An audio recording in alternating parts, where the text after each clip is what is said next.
Every contractor hits the same invisible wall. It's not the economy, it's not the leads, and it sure as hell is not luck.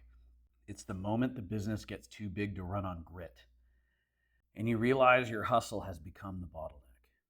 Crews are busy, jobs are lined up out the door, but behind the momentum, everything's starting to crack.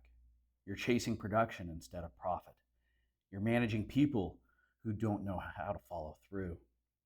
You're signing jobs just to feed the machine, even when you know it's not worth it. That's the $3 million ceiling. The point where growth stops being exciting and starts being heavy. Most contractors hit that wall, bounce off it, and spend the rest of their careers pretending they're still climbing. In this episode, I'm going to show you what's really hiding behind that ceiling and how to break through it before it breaks you. This is Contractor College. Let's get to work. Ladies and gentlemen, momentum's a drug. You finally get traction, the phone's blowing up, the team's stacked, and you've got deposits coming in, and it feels like this is the breakthrough. You start believing that if you just keep the machine fed, everything else will figure itself out. But here's the truth. Momentum hides problems faster than it solves them. When the pipeline's full, it's easy to mistake activity for progress. You stop watching your numbers because the bank account looks healthy. You stop refining your process because jobs keep closing. You stop training your team because everyone's too busy. And for a while it works, until it doesn't. Because the same speed that feels like freedom is actually friction. Every new job adds another layer of coordination. Every new hire adds another line of communication. Every new promise adds another liability. The company feels alive, but it's burning oxygen faster than it can replace it. That's the hidden cost of momentum. It creates blind spots. You don't see the bottlenecks forming because everything's moving too fast. You don't see the margin slip because the invoices are still rolling in. You don't see the burnout coming because you're too deep in the noise to hear the alarms. Momentum makes average leadership look competent until scale exposes it. And that's why most contractors never make it past 3 million. They confuse motion with mastery. They think momentum is growth when it's actually gravity, pulling them deeper into a business that only works when they do. I've seen companies at that level that look unstoppable from the outside.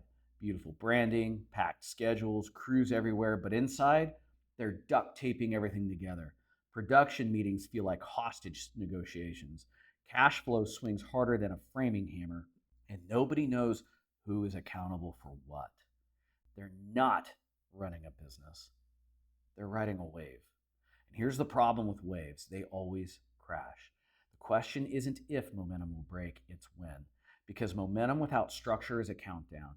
At 2 million, you can outwork it. At 3 million, it outworks you. And that's where most owners stall, not because they lack opportunity, but because they've built a machine that depends entirely on their own adrenaline. Momentum gives you speed, but structure gives you endurance. And endurance is what separates contractors who burn out from the ones who break through. So if you're sitting in that pocket right now, busy, booked, maybe even crushing it, but secretly wondering why it feels unstable, you're not crazy. You're stuck in the myth of momentum. And the next step is seeing what's really underneath it, because the truth is, the ceiling you keep hitting isn't made of market conditions or bad luck. It's built from your systems. In the next section, we're going to talk about what actually breaks inside a company when you hit that $3 million wall, the structural ceiling that turns growth into gravity. I'm telling you guys, momentum gets you to the wall, but the structure you build decides whether you break through it or bounce off it. Because at 3 million, your company stops being you and a few good people, and it becomes a living organism with weight, friction, and dependencies. And that's where most contractors find out their business isn't built to carry its own body weight. You see, the systems that worked at 1 million or even 2 million, they don't scale.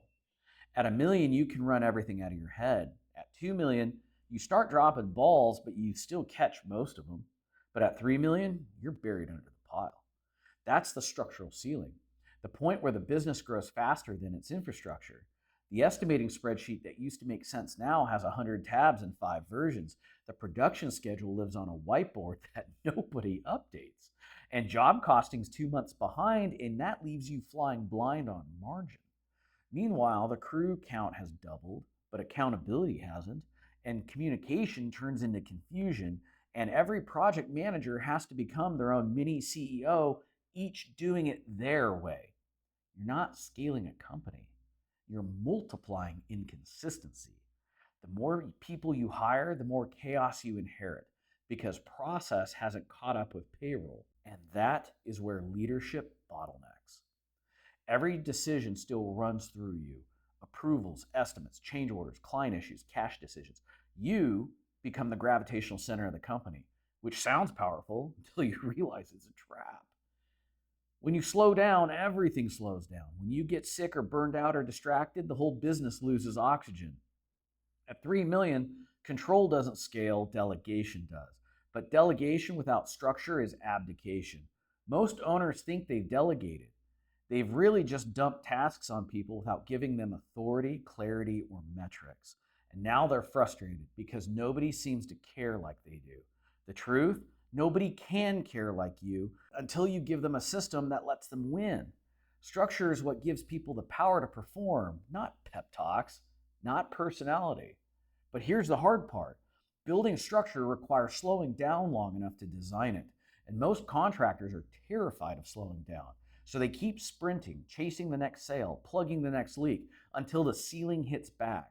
Jobs start running late, clients start complaining, profit starts disappearing in the noise, and the company that once felt unstoppable suddenly feels like it's dragging a trailer full of dead weight.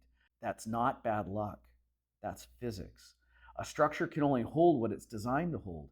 At 3 million, your business becomes heavy enough to crush you if you're still carrying it on your back. The fix isn't more muscle, it's better architecture. And that's where most contractors never look because the structural ceiling isn't loud. It doesn't announce itself. It shows up quietly in your margin slips. The constant "where's that at" meetings, exhaustion you can't explain. And if you don't rebuild the structure, the company starts eating itself from the inside out. So before we talk about the next level, we have to look in the mirror because the next ceiling isn't in your systems, it's in your mindset. In the next section, we're going to talk about the psychological ceiling, the invisible limits that keep good owners trapped in the same loop year after year. So ladies and gentlemen, the structural ceiling, it's very real, but it isn't the toughest one. The real ceiling lives between your ears. I've seen contractors build beautiful companies that collapse, not because of markets, not because of labor, but because they refuse to evolve past their own habits. You hit 3 million and suddenly the business demands a different version of you. But most owners try to drag their old self into the new level, and that's what breaks them. The same grit that got you here, the work ethic, the late nights, the "I'll just do it myself" mentality, becomes the thing that locks you in place because control feels safe. You think, if I just push harder, I can hold it together. But every hour you hold on tighter, the business gets heavier. The problem isn't that you don't have help. It's that you don't trust anyone to actually let them help. And that comes from fear, not ego. Fear that if you take the hands off the wheel, everything will crash. Fear that someone else won't care as much as you do. Fear that the business will expose how much of it still lives in your head. So you keep firefighting because firefighting feels familiar. You know how to solve chaos. You built an identity around it. The problem is, chaos doesn't need a hero, it needs a system. Most owners don't realize they're addicted to the adrenaline of being needed. They don't know who they are without the emergencies. That's the psychological ceiling when the business can't scale because the owner won't evolve. And it's not about intelligence, folks. It's about permission. Giving yourself permission to step out of the daily grind and into the commander's seat. I can't tell you how many guys I've coached who swore they weren't ready to let go of estimating or scheduling or client calls. And then within weeks of delegating, they realized the company didn't need them in every detail. It needed them in direction. That's leadership. Leadership isn't control, it's clarity. It's not doing everything yourself. It's making sure everyone knows what they're doing and why it matters. The moment you stop chasing perfection and start demanding clarity is when you start to scale, because clarity creates confidence, and confident teams move without hesitation. The opposite is what most companies live in: reaction, confusion, and dependency. You want freedom, you want profit, you want consistency, then you have to change how you think. You have to replace heroism with systems. You have to replace speed with structure. You have to replace control with clarity. And yeah, that's hard because it means admitting that the habits that made you successful are now the ones holding you back. But the moment you make that shift, everything else gets lighter.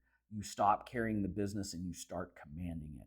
The company begins to run on process instead of pressure. Your team starts to solve problems before they hit your phone. Your cash flow stops swinging like a pendulum. That's not an accident, that's evolution. The $3 million ceiling isn't the end, it's a test. And most fail it not because they can't do more, but because they refuse to become more. So if you feel that weight, if every win still comes with exhaustion, that's the signal. The structure's ready, the business is waiting. It's just waiting for you to catch up to it. In the next segment, we're going to talk about what that evolution looks like in practical terms. I call it the leverage equation, the handful of moves that turn a chaotic $3 million company into a controlled $6 million operation without burning the owner alive. So, ladies and gentlemen, once you hit that $3 million ceiling, brute force stops working. You can't just outwork inefficiency anymore. The math won't let you. If you want to break through, you have to switch weapons. You stop trading effort for results and start trading leverage for results. Leverage is what separates companies that scale from companies that stall. It's how you multiply output without multiplying headaches. And when I look at the contractors who made it through the wall, the ones doing 4, 5, 6 million at 20% take home net after taxes, they all have the same 5 levers dialed in. So let's walk through them. The first lever is pricing power. Most contractors don't raise prices, they rationalize them. They build bids around fear of losing the job, fear of looking expensive, fear of running out of work. But once you understand your numbers, you realize price isn't the enemy, it's the shield. The right pricing model creates space for leadership, margin, and control. Without it, you're a laborer with overhead. Raise your prices to reflect precision, not panic. Lever 2 is process. Process isn't bureaucracy, it's protection. It's the difference between a company that can absorb chaos and one that gets wrecked by it. You don't need 50 SOPs written by some nerdy consultant. You need 5 clear rhythms that everyone can execute without you. That's pre-job planning, daily production tracking, client communication, job costing, and a closeout/feedback process. If those 5 are tight, profit stops leaking. Your third lever is people. Most owners hire hands when they need heads. A $3 million company breaks because the owner keeps hiring doers but never installs thinkers. You don't scale with bodies, you scale with brains. That means finding, or in the worst case, developing, people who can own outcomes, not just tasks.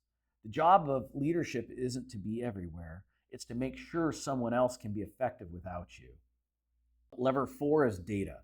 At 2 million, you can guess. At 3, guessing will cost you 6 figures. You need visibility, weekly job costing, cash flow forecasting, pipeline projections, not spreadsheets that live in your downloads folder, dashboards that live in your meetings. When data drives decisions, emotion stops running the business. And finally, the 5th lever is time. Your time is the only lever that touches all these. Every hour you spend on work that someone else could handle is an hour stolen from the next level of the company. Most owners say, I don't have time to delegate. That's like saying, I don't have time to stop bleeding. The goal isn't to do more, it's to remove yourself from the parts that don't require you. Because the moment you start freeing up your time to lead instead of react, every other lever gains power. Your pricing gets cleaner, your process gets tighter, your people get smarter, and your data actually gets used. That's the leverage equation. 5 forces working together to multiply efficiency instead of effort. When they're aligned, a $3 million company turns into a $6 million company with half the stress. And here's the kicker. Leverage doesn't add chaos, it absorbs it. You can grow without losing control. You can expand without exhaustion. But you have to commit to the switch from being the engine to being the engineer. That's what it means to scale like a commander. So if you're sitting at the wall right now, tired, busy, and secretly wondering how to push through, stop pushing. Start pulling the levers. In the final part of this episode, I'll give you one clear exercise that you can do this week to find your biggest leverage point. It will be the one move that gives you back control faster than anything else we've talked about. Because the first step to breaking the ceiling is finding your handle on it. All right, ladies and gentlemen, most contractors think breaking the $3 million ceiling means doing more. More jobs, more people, more marketing. But the truth is, breaking the ceiling means doing less, better. Less chaos, less guessing, less firefighting. It's not about adding horsepower, it's about eliminating drag. Because once you remove the friction, profit, freedom, and growth show up almost automatically. So before you start chasing any new goals this quarter, I want you to do something different. Go grab that notepad right now and write down every task, meeting, and decision that only happens because you make it happen. I say that again. I want you to write down every task, meeting, and decision that only happens because you make it happen. These are the ones that choke your calendar, so be honest. The ones you tell yourself you'll delegate when you have time. The ones that drain you because they don't move the company forward. Now circle the one that costs you the most energy. That's your first leverage point. That's the anchor keeping your company at the ceiling. You don't need to fix everything. You need to free one lever. Maybe it's estimating. Maybe it's client updates. Maybe it's scheduling chaos. Whatever it is, commit to building the system, the process, or hiring the person that removes it from your plate permanently. That's how the ceiling starts to crack. Not with massive action, but with focused leverage. One lever at a time. Every time you remove yourself from a bottleneck, the company expands without resistance. And within a few months, you look around and realize the same business that used to crush you is now carrying you forward. That's what leverage feels like. Calm, profitable, predictable. You stop chasing the next job and you start steering the next phase. Now, if you want help finding your first leverage point, I built a tool for that. Go to contractorcollege.com. It's the same framework my clients use to find hidden margin, reclaim their time, and double profit without adding overhead. It'll show you exactly which lever to pull first and which ones can wait. Because the secret to scaling isn't speed, it's sequence. And this is free. So pull the right lever at the right time and everything else falls into place. So do that this week. Take 20 minutes, identify your anchor, and start cutting it loose. Then go to contractorcollege.com and let's start building your leverage plan together. In the next episode, we're going to talk about the real architecture of profit, how to build a business that makes money whether you show up or not. Until then, don't chase the ceiling, fucking break it.